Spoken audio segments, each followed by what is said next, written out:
You know that. I've said it publicly 8,000 billion times. I think we need a new superintendent. That's clear, right? I think we need local control of our schools. Clear. That's clear. I think we need a different curriculum than we have now in the school system. I think we need a stronger, more engaging curriculum. I think we need a relevant curriculum. I think we need longer school days. I think we need strong after-school programs. I think that the NJIT, Rutgers, Essex County should be involved in your public schools from cradle to high school to college. I think all these things. I think the PAC should be in there, the museum should be in there, the library should be in there, and we should have a literacy program. These are the things that I believe, these are the things that I'm going to fight for publicly to make happen. And I'm going to fight for your right to redress your grievance as well. And so that space we should use to be fighting. Don't allow other people to confuse our fight. Because then what will happen is then we'll be wasting our energy and time struggling with one another when you already know where the mayor stands. And if there was a problem at West Kenny Enrollment Center, who would have come there? What other mayor would have showed up there? And take the blame even for some of the stuff that was going on, because invariably all of our people are not clear in the city about who runs what and how it functions.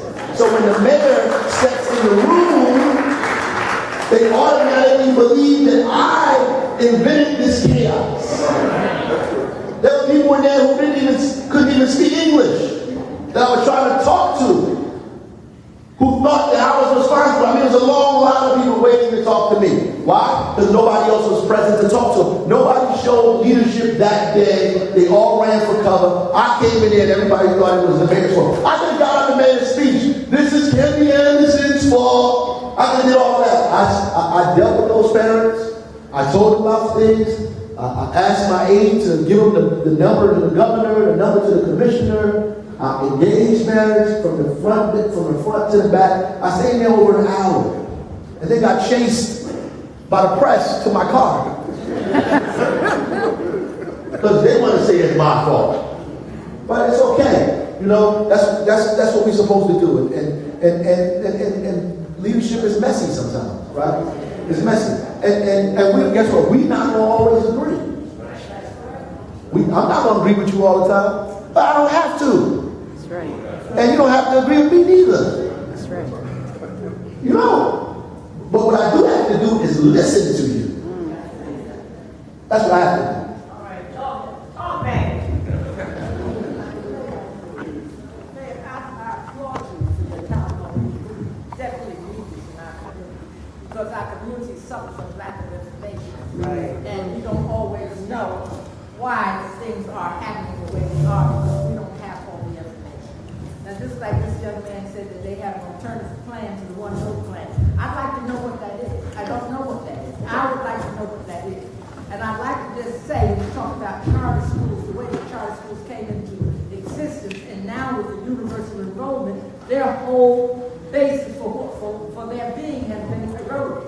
So we're talking about our school system, the entire school system now, not just public schools, but also talking about the charter schools.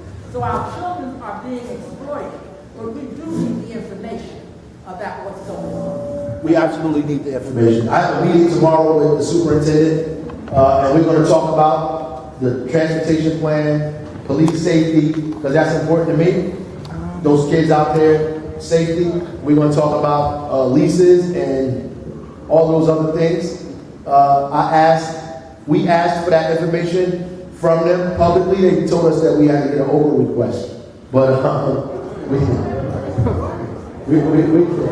right. So meaning that we have to requested by law the documents that we're asking them for. But it's okay. So tomorrow we're going to meet and try to hammer these things out and let them know what we believe in the city, what our position and our posture should be around what's happening here. Clearly. So their parents that I spoke to at West Kenny, who are not Newark residents, who was there, who had their kid in the pool of the One Newark plan, and asked the mayor for help. Can you help me get my kid in this specific charter school? I want my kid to go to this charter school, so I'll put him in the thing.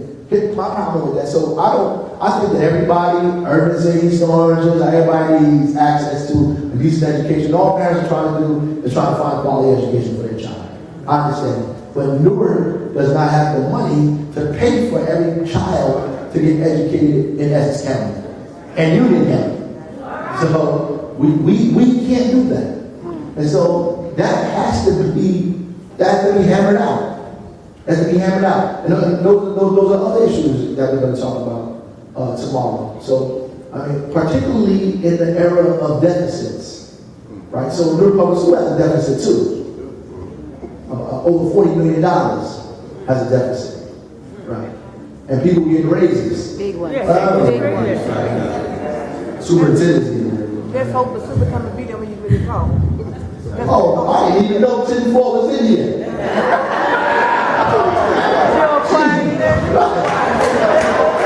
Whoever's doing security on 10-4, I need you all the time.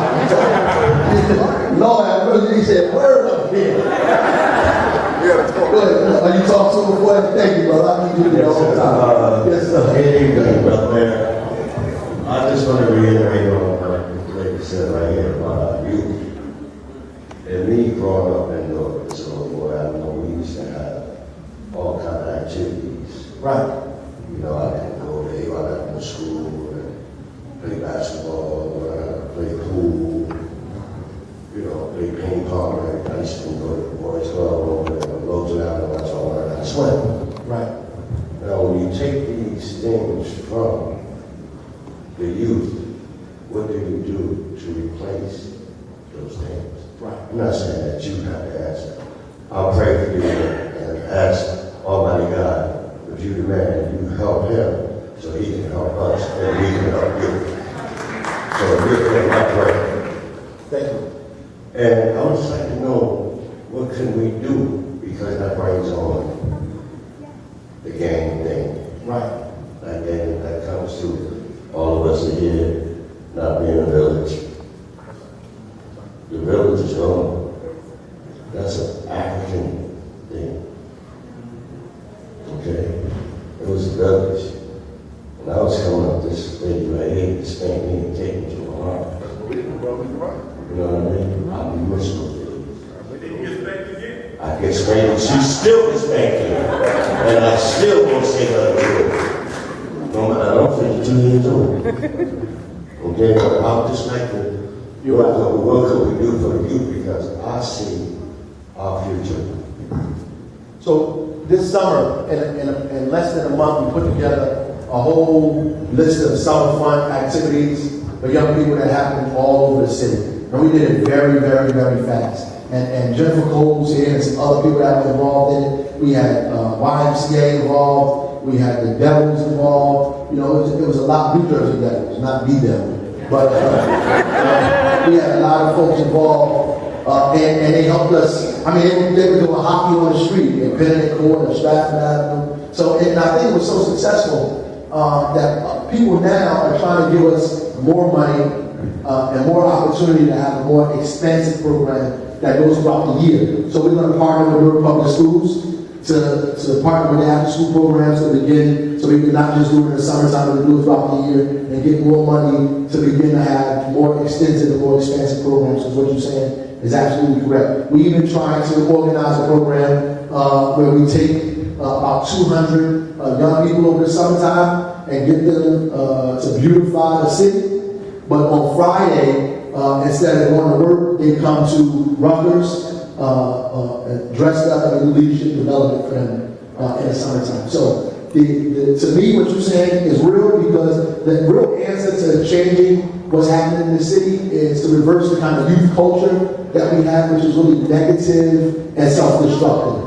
Right? So we need a youth culture that's more hopeful, that's about life, and that's about building and not about death. Right? There used to be a time, And we're doing that. We're going to do that. There used to be a time when you could scare kids into jail a day. Right? You can't even do that anymore because they believe that's a part of what should happen. Right? They think that is the minute they begin to feel that way. So we at our retreat, I was talking to one of the presenters before we started. We was talking about PTSD, post-traumatic stress disorder. We were talking about it very heavily. But what he was saying, and we agreed upon, was that we had to take the P away. Because P means after, post.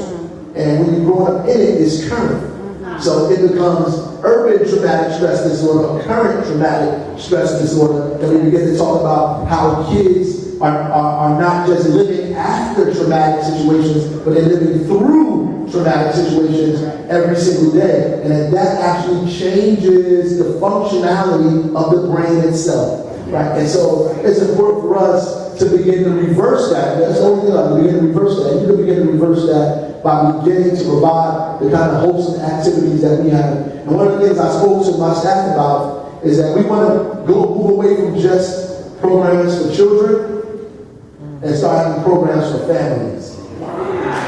Right? Because the children are good, but if you have to teach, now as an educator, I know you teach children, they go back to dysfunctional situations, they have to start over every day again, and that's the whole idea of treating violence as public health, because if you have a disease, I can pull you away from that and give you something to help you, but if you go back to other people who also have the disease, you get it again. Right, so it's important for us to treat the family, so we have to have more family-oriented events, and not events with a bunch of children and a bunch of cops.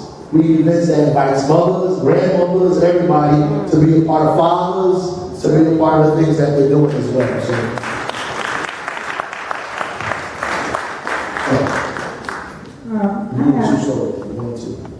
I have a quick question. My biggest concern is that I feel like educational Armageddon in New York is going to take place on September 4th. And the reason why I say that is because I think there are going to be children, parents who are turned away from certain charter schools even though they've been enrolled there because that's happened already, and angry people on the streets. So my question is, how are the police going to handle all these situations that may take place in the city, either surrounding boycotts, surrounding the parents who do want to take their children to school, who don't really know about what's going on, who are going to have issues with going all over the city? What's the traffic going to look like in the morning? right. And are the police going to turn this into Ferguson, or like what's going to happen? We're not going to have that. All right, I'm just saying, like, what's the plan for the Don't police wish to that. work with? I'm not wishing it. Let us I'm just pray. saying, what's the plan for the police to work with the parents, the families? So, like, if the parent gets irate and starts to snap at an educator, someone who's telling them some nonsense, how's the police going to deal with that parent? Have parents locked up, kids out, like, what's going to happen? Because that's going to be crazy. Well, you should write. I'm sorry, I'm scared about that. No, you're right. You should write that in the editorial of Bob Ross so you understand why the mayor can't even protest, right? So the reality is, you're right. I have to make sure that there's not that kind of chaos in the street. We're meeting. And the schools. And the school. We're meeting tomorrow, meeting with my police director tomorrow in the morning, and with the superintendent later on after that, because what you're saying is right. Prior to this, we were already organizing what we call the Safe Passageway to School program to and from school. We were already about to organize a program that involved Newark Police, New Jersey Transit, the fire department, and Newark School Security, or the safety officers to begin to be on the roadways where kids walk to school and catch the bus home. Because that's where most of the violence takes place, on the way to school and on the way back home from school. So we were already going to do that. Huh? Well, everybody's going to be on outside. We the people of the city. They're supposed to be on outside. They're not on outside. They have to get out. Right? We pay everybody's bills here. So we pay everybody's bills. Even the crazy people, we pay their bills too. So the idea is we use the resources. So I don't want us to get confused. The resources of the city belongs to you. It don't belong to me. It don't belong to the police director. It belongs to you. That's what the whole we mayor thing was. These are your resources. So don't say, are they going to be on our side? This stuff is yours. That's right. It belongs to you. So are the schools. right? And that's the dichotomy of that whole situation. The reality is, we're going to use the resources of this community to make sure we have a safe way to school for children, right? And some of the kids don't understand what's happening. They don't, and they won't. 6 years old, 7 years old, they might not understand what's going on. Kindergarten kids, they might not know what's happening. Our job is to make sure that everybody is safe, and that you're able to redress your grievance in a safe environment. Right? That people aren't getting beat or jumped or tagged, or there's chaos and nonsense going on up and down the street inside of schools, or parents mad because you protest and I don't agree with you and I don't want to fight outside the school. We have to make sure that none of that stuff happens. Well, we are going to we're going to have to work that out with the superintendent and the folks that are in charge there, right? Hopefully that doesn't happen, but I think that it will, right? I think that it will, and we're going to think about that and prepare for it. But ultimately, once you're on the school property and the school makes a decision about what's going on, the principal and the teachers in the school have more authority in the school than the police. So by law, and local parenti gives the principal more authority over what's going on in the school than the police. The principal can put the police out of the school. Right? You can't, the principal